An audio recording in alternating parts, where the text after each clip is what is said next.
Created from flooded former gravel pits, the Attenborough Nature Reserve in Nottinghamshire is a haven for birdlife as well as plants, insects and rare species.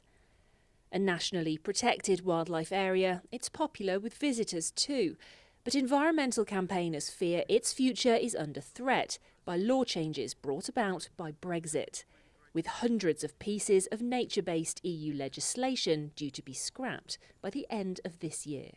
That legislation at the moment protects our species, our habitats, our water, our air. So this is a massive issue that at the moment the government are setting themselves up to actually remove all of these legislations and protections that we've actually enjoyed for so many years. So the Wildlife Trust has described this as a war on nature. Is that really fair? It's a direct attack on the things that protect our nature and protect our rivers, protect our wildlife. We can see behind us lots of water. That water is really polluted because of the water coming in from the River Erewash. That water is getting better because of some of these protections and regulations that we have in place to stop pollution getting into the rivers from sewage treatment plants or from agriculture or from urban areas. So at the moment this site is suffering, but it is improving, which is a great success story that could be completely unravelled by this piece of legislation that's now going through Parliament. The UK's legal system was entwined with the EU's for decades, and there are thought to be at least 3,700 EU laws still in force. But under the EU retained law bill, they'll expire at the end of this year, unless they are explicitly replaced, restated or updated. A mammoth task which many fear is difficult, if not impossible, and could leave huge gaps in Britain's legal framework, ready to be exploited at the expense of countryside like this. We took legal action as an absolute last resort. We tried everything. Sandy is the head of the Marine Conservation Society. The charity is currently taking legal action against the government over its plans to tackle the amount of sewage being dumped into coastal areas. With no action until 2035, they say it's too little, too late to save areas under threat.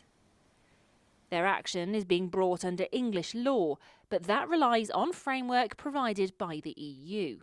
If that disappears, action like this in future would be much more difficult. They're really, really important cornerstones for our environmental law frameworks. They deal with protected areas, protected species. They deal with water quality in rivers, drinking water quality. They deal with marine health. They deal with so many aspects of the environment that if we were suddenly all to lose them, we would be without environmental protections.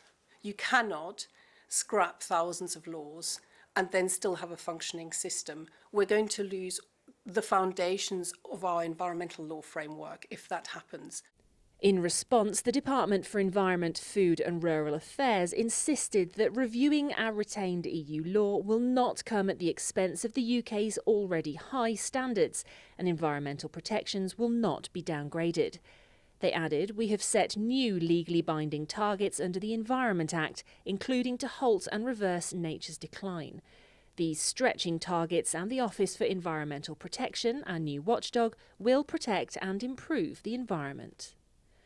But they need to act fast. With just months to go before the EU protections vanish overnight, the clock is ticking for places like the Attenborough Nature Reserve and the wildlife which relies upon it. Charlotte Cross, ITV News.